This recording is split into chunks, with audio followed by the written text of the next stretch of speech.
네, 양승태 전 대법원장 시절 각종 재판에 개입한 혐의로 기소된 임성근 서울고등법원 부장판사 1심에서 무죄를 선고받았습니다. 사법농단 의혹에 연루된 판사들에게 잇따라 무죄가 선고됐는데요. 양승태 전 대법원장을 비롯한 나머지 재판에 적지 않은 영향을 미칠 것으로 전망되면서 제19 감싸기 아니냐 이런 비판도 한쪽에서는 나오고 있습니다. 자세한 내용 김광삼 변호사 그리고 승재현 형사정책연구원 연구위원과 나눠보겠습니다. 어서 오십시오. 안녕하십니까? 안녕하십니까?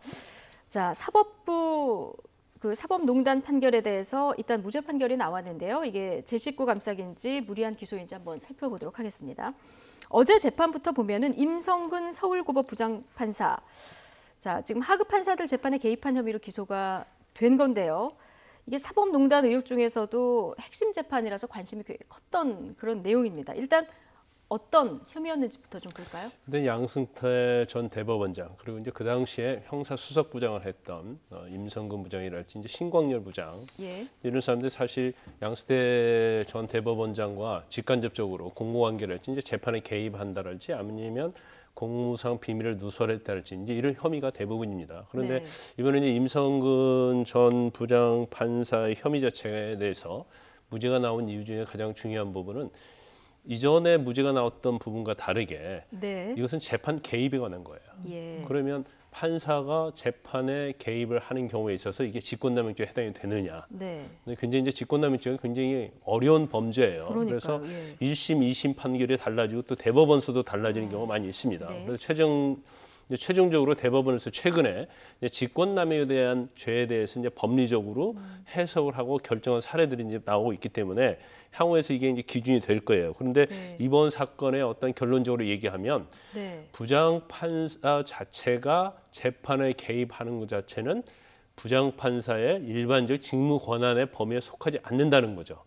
그러니까 좀 굉장히 어려운데 직권남용죄는 직권을 남용해서 의무 없는 일을 시키는 건데 부장판사가 재판에 개입하는 것은 직권에 속하지 않기 때문에 이제 범죄 행위가 되지 않는다. 그러니까 남용할 직권 자체가 아예 없다. 그렇죠, 그렇죠. 전제된 것이 직무의 범위에 속해야 하는데 재판 개입하는 것 자체는 직무 범위에 포함되어 있지 않다. 그런 취지로 사실은 무죄가 선고된 거죠. 추후에 뭐 저희가 자세히 말씀드리겠습니다만. 그런데 어제 보면은 또 헌법에 위배된 사항은 맞다고 했거든요. 그런데 지금 말씀하신 대로 지금 남용할 직권이 없어서 처벌을 못한다. 이게 제가 잘 문외한이라 잘 이해는 안 가는데 좀 설명을 해주시죠. 사실 이 판결을 보면 앞뒤가 좀 모순인 듯한 내용들이 나오고 분명히 이제 임성근 전 수석 부장 판사에 대해서 우리 법원은 뭐라고 명확하게 이야기를 했는가 하면 위헌적인 행위는 맞다라고 이야기를 합니다. 다만 이제 우리 법원이 가지고 있는 두 가지 권한이 있는데 위에 있는 수석 부장 판사는 하나는 그 법원 행정에 관련된 지휘 감독권이 있고 지금은 그 법원 행정에 관련된 지휘 감독권이 아니라 재판에 개입되는 거잖아요. 근데 그 재판은 그 법원이 가지고 있는 즉 지금 당장 재판을 하고 있는 그 법원이 가지고 있는 고유한 권한이라는 거예요. 그렇기 때문에 우리 헌법은 재판의 독립을 인정하고 있기 때문에 아무리 지위가 높은 판사라 할지라도 당해 재판부가 가지고 있는 재판에 대한 고유한 독립을 할 수 있는 권한을 침해할 직권이 없다. 라는 거죠. 그래서 검찰에서는 그걸 다 포함한다 그랬어요. 그러니까 당연히 사법행정권에 대한 직권의 범위, 즉 지시를 할 수 있는 권한의 범위, 지휘 감독의 범위는 이러한 재판을 개입할 수 있는 범위까지 포함된다고 봤는데 어제 이제 송 부장 판사의 정확한 견해는 어떤 거였는가 하면 첫 번째 사법행정권에 관한 지휘 감독권은 있지만 재판에 관련된 지휘 감독권은 없기 때문에 지금 임성근 그 부장 판사, 수석 부장 판사가 재판에 개입하는 그 내용에 대해서는 직권이 존재하지 않기 때문에 직권이 없는 사람이 직권을 남용할 수 없다. 이렇게 직권이 없다. 이렇게 판단을 했습니다. 재판에 대한 지휘 감독권 자체가 없기 때문에 남용할 직권은 없다. 그런데 재판에 개입은 했다. 그래서 어쨌든 무죄 판결이 나온 상황인데 검찰은 이게 치외 법권 판결이다. 이렇게 강하게 비판하면서 즉각 항소하겠다고 밝혔는데 검찰 얘기를 들어보면 1심 논리대로라면 법원 내 어떤 재판 개입도 그러면 앞으로는 처벌 못하는 거다 이런 얘기를 하거든요. 그렇죠. 이번 판결 내용을 그대로 한다고 하면 법원 행정처랄지 아니면 어떤 재판에서 수석부장들이 주로 형사수석부장이면 이제 형사부와 관련된 걸 관할을 하거든요. 예. 그런 경우에 예를 들어 뭐 청탁을 한다랄지 그런 식으로 재판 개입하면 이제 처벌할 수가 없다는 결론에 좀 이르는 거예요. 그래서 예. 이제 우리가 이제 직권남용에 대해서는 여러 번 얘기를 했고 직권남용죄가 직권을 남용해서 의무 없는 일을 하게 하는데 지금 재판부에서는 직권의 남용의 전제가 되는 직무가 없었고 의무 없는 일을 했다고 하는데 여기서 의무 없는 일과 관련해서 이제 이런 얘기를 하고 있죠. 재판부는 이제 지금 개입한 것이 합의부 재판부거든요. 그럼 합의부 재판부는 부장판사에게 재판을 개입하도록 요청을 했다 하더라도 네. 합의부에서 합의를 해서 하는 거기 때문에 영향을 받지 않는다. 이제 그런 취지고, 그다음 두 번째로 법관들은 독립적으로 판단을 하기 때문에 이걸로 인해서 어떤 재판의 결과에 미친 인과관계가 있다고 볼 수가 없다. 이제 그런 취지로 무죄를 선고했어요. 그런데 이제 검찰에서 반발하는 건 그거예요.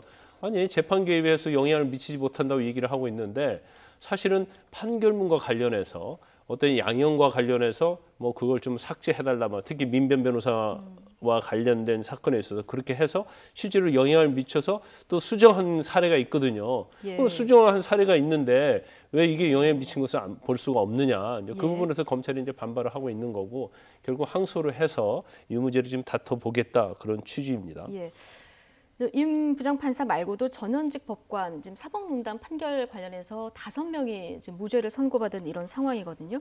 그러다 보니까 이제 법원도 제 식구 감싸게 하는 거 아니냐 이런 얘기가 한쪽에서는 나오고요. 마지막 보루가 사법부인데 그러면 사법부의 이런 판결이 만약에 잘못됐다고 하면 어떻게 해야 되나 이런 궁금증을 또 가지시는 분들도 있는 것 같습니다. 이제 지금 저희들이 패널로 나왔을 때 제일 좀 답답하고 좀 이렇게 설명드리기가 어려운 부분이 법치라는 것은 모든 사건에 공평하게 적용돼야 되는 것이고 어떠한 국민의 그 지위와 신분에 관계없이 평등하게 적용돼야 되는 건데 이 직권남용죄가 지금 조국 그 전 장관의 사건에서의 직권남용을 판단하는 그 어떤 그 내용과 지금 사법농단에서 판단하고 있는 직권남용의 생각이 조금 다른 것 같아요. 그러니까 조국 전 장관이나 지금 이제 그 유재수 사건에서의 직권남용에 대해서는 굉장히 엄격하게 판단을 하는 게 타당하지 않느냐 이렇게 나오고 지금 여기에서 이제 직권남용에 대해서 여러 가지 판결이 나오다 보니까 그러면 결국 사법농단에 관련된 여러 가지의 면죄부를 주는 게 아니냐 이런 이야기가 나오는데 그냥 법리적인 측면에서만 꼭 말씀을 드리고 싶은 것은 직권남용죄는 절대로 전가의 보험이 아니거든요. 그러니까 우리 형법전에서 보면 공무원의 범죄 중에서 가장 일반적인 범죄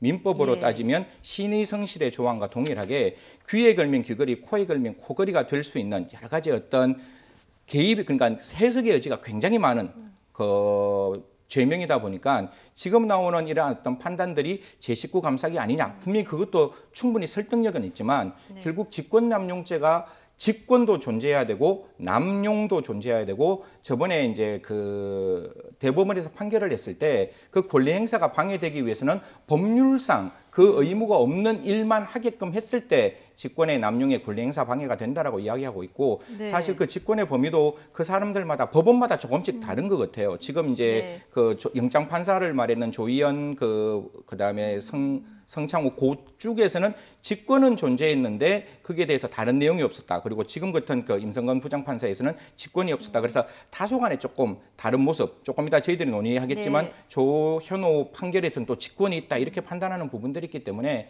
이 죄명은 정말로 신중하게 적용돼야 되는 범죄고 아직 1심이기 때문에 이게 1심 이후에 2심, 3심이 나올 때까지 이 직권에 관련된 직권남용 권리행사방해죄에 관련된 법리가 정확하게 좀 성숙이 되어서 앞으로는 이것이 검찰이 가지고 있는 전가의 보검이 아니라 어떻게 보면 가장 조심스럽고 가장 엄중하게 적용돼야 될 죄명 중에 하나라고 국민들이 좀 인식될 수 있는 법리가 나왔으면 좋겠습니다. 예, 알겠습니다. 어쨌든 이 1심 판결에서는 무죄가 나왔고요. 이 어제 판결 내용을 봤을 때 앞으로 양승태 전 대법원장 또 박병대 고영환 전 대법관 판결도 남아 있는데 어느 정도 영향이 있을까요? 제가 볼 때는 굉장히 결정적인 영향이 있죠. 결정적인 영향이다. 예, 특히 이제 재판의 개입한 거와 관련해서는 대부분 이제 무죄가 나올 가능성이 커요. 물론 이제 양승태 대법원장은 이제 법원의 수장이잖아요. 그래서 뭐 형사 수사부장과는 좀 다른 위치이긴 하지만 그 지위에 관해서 어떻게 해석하느냐에 따라서, 그러니까 직권의 범위를 어떻게 해석하느냐에 따라 달라지지만 지금 뭐 대법원이 됐던 아니면 지금 1심 판결 내용을 보면 결국 양승태 전 대법원장의 재판 개입과 관련된 부분은 무죄의 가능성이 상당히 높아졌다 이렇게 볼 수 있고 예. 또 그 관련돼서 사실은 재판과 관련된 비밀이 뭐 청와대에 갔다랄지 이게 공무상 비밀 누설 또는 이제 수사와 관련된 기밀 누설 이런 부분이 있거든요. 이것도 사실은 신광열 전 형사수석부장이랄지 조희원 판사랄지 그다음에 성창호 판사와 관련된 부분에서 무죄가 나왔거든요. 예. 그러면 연관된 영장 유출 사건들이 관련해서, 예. 상당 부분 무죄가 나올 가능성이 크다 이렇게 볼 수가 있고 직권남용 관련해서 이건 법으로 제가 볼 때는 입법으로 좀 해서 이걸 개정해야 한다고 봐요. 왜냐하면 너무 직권남용이라고 직권의 의미가 굉장히 중요하거든요. 의무 없는 일을 하게 하는 것의 의무가 뭐냐 이게 굉장히 추상적이에요. 예. 그래서 어떻게 해석하는 따라서 달라질 수 있기 때문에 직권을 남용하여 이거 자체를 저희 입법론입니다. 개인적으로 생각할 때는 지위를 이용하여가 아니면 지위를 남용하여 네. 이게 제가 볼 때는 이런 식으로 입법을 해야 하고 의무 없는 일도 마찬가지죠. 과정 그렇죠. 자체에서. 그렇죠. 예. 의무 없는 일 자체도 의무 없는 일이 아니고 예. 결과에 영향을 미치는 행위 뭐 그런 것처럼 그렇게 좀 약간 구체적이고 그런 방향으로 해서 죄를 변경해야지 네. 그렇지 않게 되면 사실 어떤 지위를 이용해서 하는 네. 범죄들이 대부분이 무죄가 나올 수 있는 그런 상황이 올 수 있는 거죠. 좀 입법 과정을 현실화해서 이제 논리적 모순을 좀 막아볼 필요가 있다. 네, 맞습니다. 이런 얘기를 해주셨는데 직권남용 좀 어렵습니다. 근데 어제 직권남용 관련해서 또 하나 판결이 있었는데 조현오 전 경찰청장이요. 이명박 정부 시절에 경찰의 댓글 그 여론 조작 혐의로 기소가 됐었고 어제 실형을 선고받고 법정 구속된 이런 상황이에요. 일단 혐의부터 좀 보면 2010년까지 좀 거슬러 올라가야 되는 거죠. 네, 사실 이제 그 댓글 사건이 이제 가장 큰 문제가 되었고 이제 예. 댓글 사건에서 사실 이제 여론을 이제 형성할 수 있는 어떤 조직을 만들고 그 여론을 형성하는 조직에 의해서 여러 가지 어떤 댓글 조작을 했다. 그 부분에 대해서 이제 유죄 판결이 나왔고 또 하나는 이제 국회의원들에게 검경 수사권 조정이 일반 국민들에게 굉장히 지지를 받고 있다. 그래서 그런 내용도 허위로 보고되는 점이 있기 때문에 그런 것을 이제 이야기했는 점이 있기 때문에 이 두 가지 때문에 사실 보석 신청을 돼서 이제 그 불구속 상태에서 재판을 받게 되었는데 어제 실형이 나오면서 이제 직권으로 법원에서 직권 구속을 해서 지금 이제 구속 상태에서 이제 다시 2심 재판을 뭐 항소를 한다면 2심 재판을 받을 수 있을 것입니다. 그렇군요. 그러니까 국정원 댓글 국민들이 많이 아실 텐데 이런 댓글 작업을 경찰이 했다 이렇게 보면 되는 겁니까? 그렇죠. 경찰이 네. 그 당시에 이제 여러 가지 현안들이 있었죠. FTA랄지 구제역이랄지 아니면 강정마을과 관련된 이런 부분에 있어서 이제 정부를 옹호하는 친정부적인 그런 댓글을 한 3만 7천 개 정도 달게 했는데 네. 이게 이제 보안국이랄지 경찰청의 이제 보안국 그리고 정보국 직원들을 통해서 동원을 했어요. 그리고 그와 관련된 가족들의 아이를 예. 이걸 사용을 해서 이런 식으로 이제 댓글을 달았는데 사실 이 부분도 좀 문제가 있어요. 어떤 문제가 있냐면 직권남용죄 우리가 아까 얘기했는데 그러면 댓글 다는 행위 자체가 과연 경찰이나 경찰청장의 직무에 속하느냐? 그럼 경찰에는 정보랄지 수사라는 업무잖아요. 그러네요. 그러니까 아까 사법농단 판결에서 무죄가 나온 게 남용할 직권이 없어서라고 하셨잖아요. 그렇죠. 그러면 이제 조현호 전 경찰청장 같은 경우도 이 댓글을 조작하라 이렇게 지시할 권한은 없다는. 그렇죠. 그리고 댓글 그 다는 논리대로라면 이게 그렇죠. 해당이 안 된다는 거죠. 아까 그 예. 판사들은 재판에 개입하는 것 자체가 직무 범위에 속하지 않기 때문에 무죄가 나온 거거든요. 예. 그러면 경찰청장이나 경찰은 댓글을 달게 하는 게 직무의 범위에 속한다고 볼 수 없잖아요. 그러니까요. 경찰은 수사를 할지 정보를 수집하는 거기 때문에 예. 그래서 이 부분도 1심에서 유죄가 났는데 지금 아까 그 판사들과 관련된 직권남용 해석을 또 엄격하게 해석하면 네. 경우 때는 조현호 전 청장 같은 경우에도 댓글 다는 것은 경찰의 업무와 무관하다. 그래서 이건 직무 범위에 포함이 안 된다. 예. 그런 주장을 해서 또 항소심이나 대법원서 무죄가 나올 가능성도 어느 정도 있다는 거죠. 그래서 그렇군요. 약간 논리적으로 보면 이 판결 두 개가 약간 좀 모순되지 않느냐. 그러니까요. 그런 지금 생각을 또 할 김광삼 수도 있어요. 변호사님 말씀 들어보니까 이 두 판결의 그 법리적 논점 좀 약간 상충돼 보이는 느낌은 드는데요. 제가 조금만 이제 예. 법리적으로 말씀을 드리면 이게 그 법원에 나와 있는 법원조직법, 예. 그다음에 검찰청법, 그다음에 경찰법이 다 다른데 그 경찰에서 조문을 저희들이 조금 살펴보면 어떻게 되어 있는가 하면 경찰의 조문에 보면 경찰청장이 있고 경찰청장 밑에 지방경찰청들이 있잖아요. 그 조문에 어떻게 보면 조문에 어떻게 되어 있는가 하면 경찰청장의 명을 받아 경찰청장의 그 권한을 위임받아서 지방경찰청장들이 네. 하게끔 되어 있기 때문에 보통 검찰청법은 그렇게 안 되어 있거든요. 지금 가장 문제가 되고 있는 뭐 검찰총장이 지휘감독권을 행사할 수 있고 지방검찰청에 있는 검사장도 지휘감독권을 행사할 수 있는데 그때 지검장은 검찰총장의 위임을 받아 명을 행사하는 게 아니라 독자적인 명을 행사할 수 있는 구조로 되어 있는 거예요. 그렇기 때문에 또 재판도 그 재판은 그 재판부가 독립적으로 판단하는 것이지 재판 그 대법원장의 위임을 받아 재판을 한다 이런 내용이 없거든요. 예. 그렇기 때문에 경찰법에 그 나와 있는 경찰총장이 사실상 모든 권한을 위임받아서 나머지 사람들이 권한을 행사하는 거기 때문에 그 경찰법에 따라서는 사실 조현호 그 경찰청장의 사건과 지금 이제 법원의 사건은 논리 평면이 조금 다릅니다. 그러니까 예. 즉 재판의 독립을 헌법에서 인정하고 있는 재판의 어떤 독립과 지금 경찰법에서 이야기하고 있는 경찰총장의 위임을 받아 지방경찰청장이 행사를 한다. 즉 모든 권한은 경찰청장으로부터 위임을 받아서 나오는 거기 때문에 사실 경찰청장에게 직권이 있다라고 볼 수 있는 해석의 여지는 현행 법령상 분명히 존재를 하는 거예요. 그래서 이 양 당사자가 그 근거되는 법령을 살펴보면 한쪽에는 그 직을 행사할 수 있는 권한이 있다라고 볼 수 있는 가능성이 있는 것이고 특히 재판 같은 경우에는 헌법이 보장하고 있는 독립된 재판 사실 이게 만약에 뭐 수석 부장판사나 대법원장이 재판에 직접 관여할 수 있는 개입 권한이 있다면 그건 현실적으로 문제가 되기 때문에 양자는 다르다 이렇게 말씀드리고 그런데 싶습니다. 보충적으로 드릴 말씀이 있는데 이러면 너무나 법적으로 깊게 들어가서 시청자 여러분들이 좀 헷갈릴 것 같아서 말씀드리지 않겠습니다. 알겠습니다. 그럼 다른 질문을 제가 드려보겠습니다. 검찰이 기소를 해서 지금 조현호 전 경찰청장은 어쨌든 1심에서 법정 구속됐습니다. 실형이 선고됐고요. 자, 경찰이 지금 수사권이 강화가 됐잖아요. 그리고 수사 종결권도 갖게 됩니다. 만약에 이 사건은 이제 경찰이 수사했다면 어떤 결론이 내려졌을지는 또 모르는 부분도 있는데 이런 부분 관련해서 앞으로 좀 보완해야 될 점은 없는지. 일단 뭐 고위직 경찰과 관련된 부분이면 사실은 이제 공수처에서 수사를 할 수 있게 돼 있죠. 그런데 제가 이제 여러 번 얘기했지만 공수처라는 곳이 전국적인 그런 수사를 할 수 있는 곳이 아니에요. 일종의 중앙의 어떤 특정 한정에서 할 수 있는 거 아니겠습니까? 이제 그렇기 때문에 그걸 전부 다 이제 커버할 수는 없어요. 그래서 지금 검찰 개혁이랄지 검찰 개혁과 관련해서는 공수처법, 검경수사권 조정법, 그리고 검찰 내부의 개혁 이런 것들이 이루어지고 있지 않습니까? 그런데 이제 추후에는 이제 경찰과 관련해서 어떻게 사법적 통제를 할 것인가, 경찰을 통제할 것인가 그런 것들이 지금 앞으로 이루어진다는 거죠. 더군다나 제일 중요한 것 중에 하나가 지금 이거 문제 자체가 이제 정보 경찰과 관련된 부분이거든요. 그러면 경찰이 정보를 수집하는 것 자체에 대한 그 유법성이랄지 이제 그런 것들을 어떻게 제도화하느냐. 그래서 어떻게 처벌해서 더 이상 검찰이 정치나 아니면 사적인 민간 사찰 영역에 개입하지 못하도록 하는 그런 방안들, 그런 법제도가 돼야 돼요. 그런데 이제 선거가 있고 또 이전에 검찰 개혁에 밀려서 그런 부분이 굉장히 도외시된 면이 있죠. 알겠습니다. 어쨌든 이 부분은 좀 앞으로 국회 입법 과정에서도 보완이 된다고 하니까 좀 지켜보면 될 것 같고요. 검찰 개혁 작업은 지난해 이후 꾸준히 지금 진행이 되고 있는 상황입니다.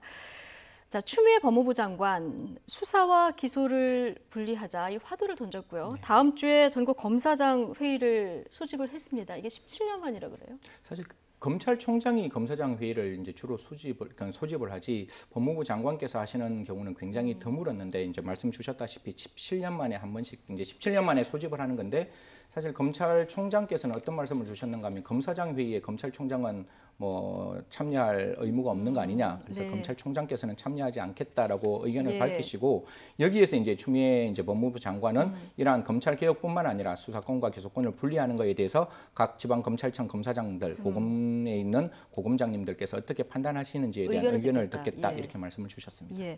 수사 기소권 분리 의견을 듣고 뭔가 이제 좀 속도를 내는 듯한 이런 느낌인데요. 일단 내용적으로 봤을 때 변호사님께서 보실 때 수사와 기소를 분리하는 문제 이게 나아갈 방향이라고 보시는지 어떻게 보십니까? 저는 이제 수사 기소 분리 방안에 대해서는 저는 반대를 해요. 그런데 뭐 만약에 추미애 장관이 얘기하는 것처럼 정말 그런 긍정적인 것이 있다고 한다면 이제 검토해봐야겠죠. 검토해보는데 지금 여러 번 얘기했습니다만 추미애 장관이 뭐 절차적 방어권, 절차적 정당성을 중요시하잖아요. 그러면 사실은 수사와 기소 분리 방안 자체가 그거 굉장히 검찰 제도와 시스템에서 굉장히 중요한 부분이거든요. 예. 근데 이걸 취임하자마자 그냥 던져가지고 이렇게 하자 할 수 있는 것이 아니에요. 그러면 공론화도 거쳐야 하고요. 예. 검찰 내부 의견도 들어야 하고 또 경우에 따라서는 이제 전문가들을 통해서 이 제도를 어떻게 효율적으로 이용할 것인지 또 그 이 제도 자체의 긍정과 부정적인 측면 이런 것들이 사실은 검토가 된 다음에 그 다음에 도입 여부를 결정하는 게 맞죠. 네. 그런데 이걸 그냥 뭐 처음에 딱 던져놓고 밀어붙이시로 하는 것은 맞지 않다고 보고요. 절차적으로요. 그렇죠. 예. 그래서 좀 굉장히 심사숙고할 필요가 있다. 그다음에 공소장 비공개도 마찬가지예요. 정말 인권 보호를 위해서, 사생활 보호를 위해서 피의사실 공표와 관련된 부분이 있다고 한다면 이걸 정말 심도 있게 검토를 해야죠. 그래서 외국 입법례도 참조를 하고 검찰 내부 또 법무부 내부의 의견을 들어서 이 부분을 어떤 형식으로 할 것인지 기준이 무엇인지 이런 것을 자세히 명확하게 결정을 해야 돼요. 그렇기 때문에 정말 추미애 장관이 장관으로서 내가 이건 꼭 하겠다고 한다면 예. 결과적으로 절차적인 측면을 굉장히 고려를 해서 많은 사람의 동의를 얻을 수 있는 그러한 정책을 만드는 것이 좋겠죠. 제도를 만드는 게 좋겠죠. 예.